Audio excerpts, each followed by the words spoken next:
running the puddle across the metal. I'm going to make a weld 2 inches long. For the first 1 inch, I'll hold the tungsten at the proper distance from the metal, and then for the second inch, I'm going to hold the torch too far away. You'll be able to see the difference.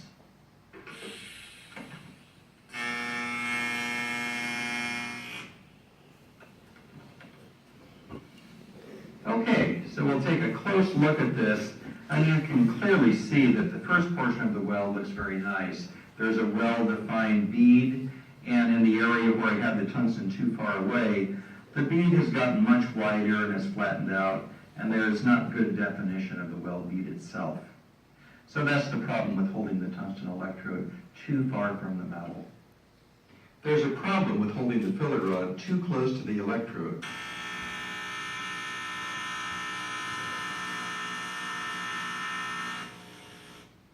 If the welding rod is not withdrawn sufficiently, a big blob will form on the end of the rod. So you need to withdraw it enough that this doesn't happen. But it's also important that you not withdraw the welding rod too far. The end of the rod needs to remain within the argon gas shield. If you pull it outside of that shielded area, the hot end of the welding rod will oxidize. And then when you dip that oxidized rod into the puddle, you're bringing contamination into the weld.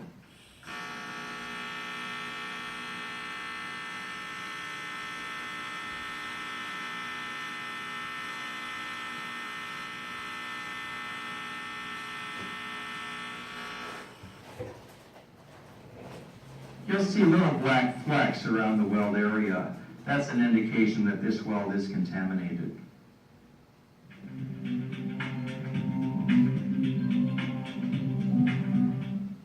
Let's do a couple of fun things now. First of all, let's weld a couple of razor blades together. Now, is this a practical application of welding? Well, I don't think so, but it is kind of fun, and you can amaze your friends. So it took a little figuring out for me to perfect the setup for this. What I've done is to put a couple of plates on my table that the back of the razor blades can rest against. And then I just use this plate to angle the tips together until they touch. That's the tricky part.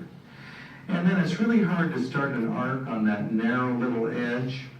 So what I've done is to put a block of metal right alongside the razor blades at both the beginning edge and the back edge. And that gives me a place to start the arc and end the arc. Here we go.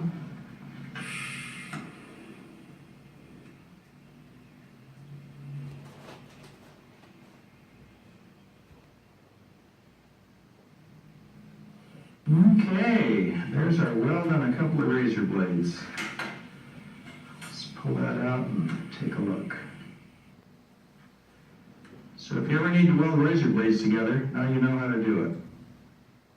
Now we're going to weld some aluminum foil together. Now I measured this stuff and it's 1/1000th of an inch thick, and you might think it's absolutely impossible to weld. And this is kind of a parlor trick, but it can be done, and let me show you how. I'm going to lay one piece on top of another, and then I have a little fixture on my table here.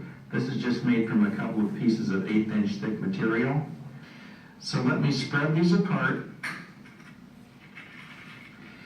And we only want about 1/8 of an inch sticking up above the metal.